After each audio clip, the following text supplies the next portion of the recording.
But then in 2014, 50 continued to double down talking trash on Diddy's new music, business deals, and legacy as a whole, which prompted a few different online back and forths. Of course, again including 50's claims that Diddy killed Big. Then 50 resorted to one of his classic moves of posting Diddy in a homophobic meme, further pushing the narrative that Diddy is fruity, a 50 has been using for years throughout the beef. He says things, he doesn't even know what he's saying is like fruity.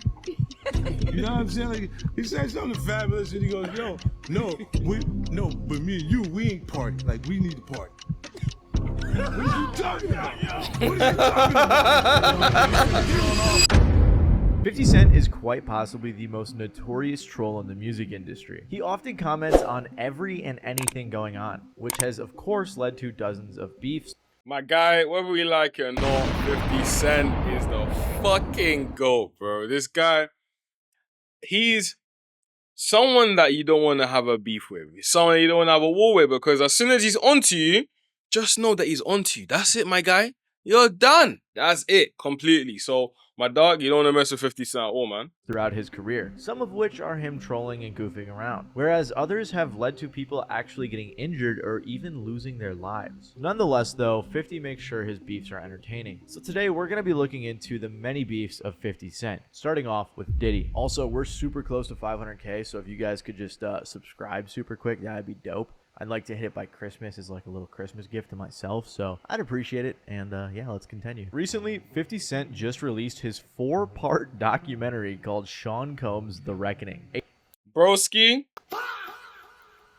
this documentary right here, yeah, I can't lie to you, I like the way that it was actually put together. Like, we gotta give credit where credit is due, in regards to 50 anyways. He's very, very talented in terms of telling stories, in terms of putting documentaries and putting films and series together.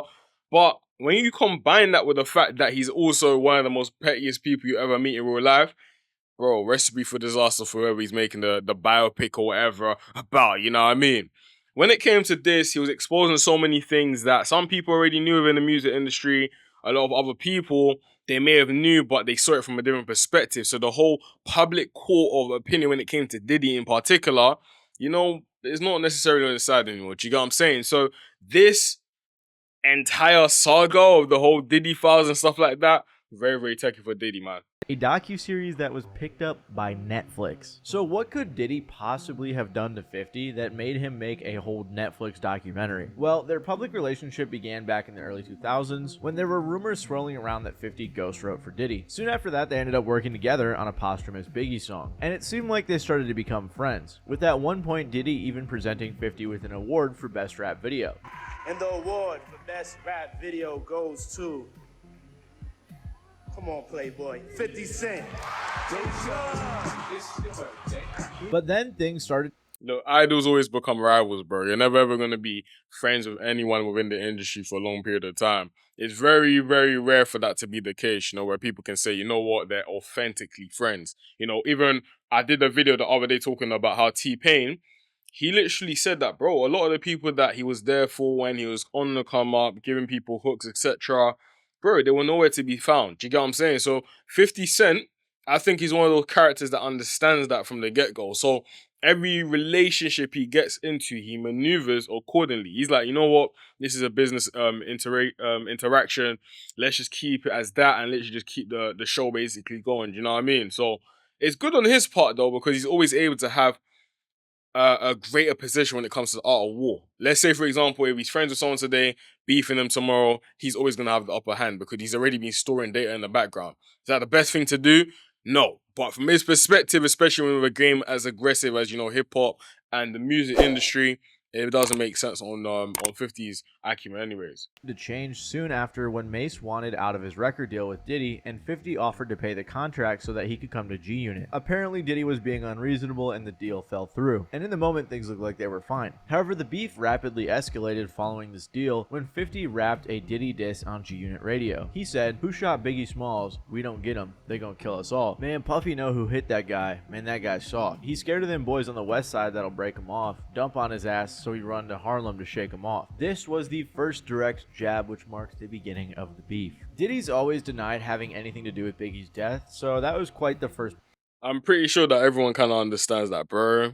The guy, he was out, if he wasn't, let's just say hypothetically, allegedly anyways, allegedly, yeah? Let's say hypothetically and allegedly he wasn't to do anything.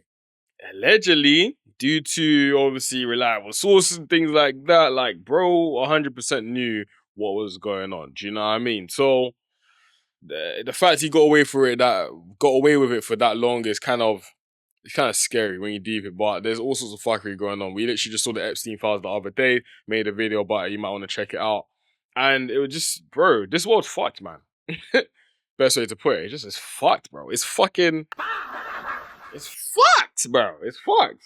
Punch to throw. However, in a crazy twist, even after the shots thrown by 50, the two collaborated a year later, with Diddy claiming that they were able to put their differences aside. And for years, this is how things remained, with the two being friends. That was until 50 went back to his old ways and started talking trash about Diddy during radio interviews. First in 2010, when 50 claimed Diddy wasn't an artist and accused him of cheapening Biggie's legacy for his own personal benefits. At one point, even calling him a bitch. Diddy just shook off these comments, saying he took none of it personally. But then in 2014, 50 continued to double down, talking trash on Diddy's new music, business deals, and legacy as a whole, which prompted a few different online back and forths. Of course, again including 50's claims that Diddy killed Big. Then 50 resorted to one of his classic moves of posting Diddy in a homophobic meme, further pushing the narrative that Diddy is fruity, a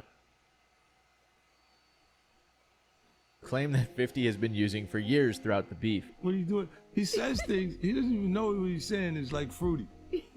You know what I'm saying? Like, he says something fabulous and he goes, yo, but me and you, we ain't party. Like, we need to party. What are you talking about? What are you talking about? Hey, yo, if Diddy ever said that to me or my guys, yeah, bro, I'll be scared for my life, bro. I'll sit down, bro. I'm running from that vicinity, bro. What do you mean party? What we partying about? Like, this is a party. We're in a party. What we doing? Do you know what I mean? What the fuck? What the fuck? We're in a party, bro. We're in a party. What you doing? What we doing? Do you get what I'm saying? Nah, I'm not on it. Especially after this clip. Let me even show you guys. Remember the guy on the documentary? I'm so sorry. Let me show you guys. Like, guys, deep this guy's reality, bro. It's peak. I just don't even want to speak on it, you know what I'm saying? Some days, those girls next to me woke up, some days, he was in the bed. I would wake up feeling sore, still not understanding exactly what's, you know. Yeah, that's enough of that. Now, my people, sorry to pause the video, but if you don't want to get diddied, you might want to like, comment, and subscribe to the channel because we've got a lot of content here for you guys. Let's get back into the video. When people say that to me, I get a little uncomfortable. I get uncomfortable. Like he said something to me one time, a long time ago, at Chris Knighty's wedding. He told me he'd take me shopping. Despite all of the gay accusations coming from 50, Diddy kept saying, "There's no beef, we're all good." I asked 50 about that, and he said you did the same thing to him. You asked him to take him shopping. Yeah, I thought he needed some clothes. What? I'm a nice guy. Yo, why are you and 50? Hey, yo. Why y'all not? Hey, yo, I don't have no beef with I don't know why. With Fifth. He loves me. When you really break it down, you've been out here a long time. You know he loves me. I don't think he like you. You know he loves me. It's like funny to me. I don't really take it personal. I know he has a different sense of humor, and he's just not in my life. We don't have to never cross paths, and I will never say nothing negative about him, you know, because that's just not me. It feels like something must have happened though, like that we just don't know about behind the He scenes. loves me. And part of me wonders if that's because Diddy thought maybe 50 had some dirt on him and he didn't want to push him to that point. 50 did take a break from the beef when Diddy's longtime on and off lover, Kim Porter, passed away, even offering condolences on Twitter. Then for years, it seemed like things were cooling down. However, after all the crazy Diddy allegations came out, everything changed. 50 first went at Diddy, stating the two could finally be friends if he sold him Revolt for the Low. Then 50 stepped things up to a completely new level, announcing that he would not only be creating a documentary about the accusations, but he would be the one executive producing it. And in an even wilder turn, Netflix decided to buy the documentary's streaming rights. In the aftermath of everything, 50 made sure to chime in every step of the way. He mentioned all the baby oil, he compared Diddy to Epstein, and of course proclaiming he was right all along about the fruity business. At one point he even called Diddy the gay John Gotti. So the doc just dropped, and 50's been making fun of Diddy for so long, I'm sure the jokes won't stop anytime soon. And even though his beef with Diddy is extensive, his beef with DJ Khaled is even crazier. It all dates back to the mid to late 2000s when 50 was beefing with Fat Joe, who sided with Ja Rule in another beef years earlier. Bro, this 50 guy here just be beefing everyone, fam. What the fuck, man? We'll get into all that soon, don't worry. But for now, Khaled was associated with Fat Joe and Whoa, is that DJ Khaled? late 2000s when 50 was beefing with Fat Joe, who sided with Ja Rule in another album, but he's Wait a minute. still mainly a radio. No, we're not skipping over that. Where's that clip, bro? What's going on here? We're not skipping over that. wait. Associated. He was beefing with Fat Joe, Wait. who sided No, with Ja guys. Rule in Pre this.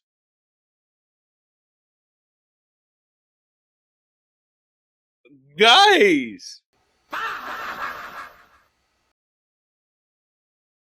Is this is this the real picture?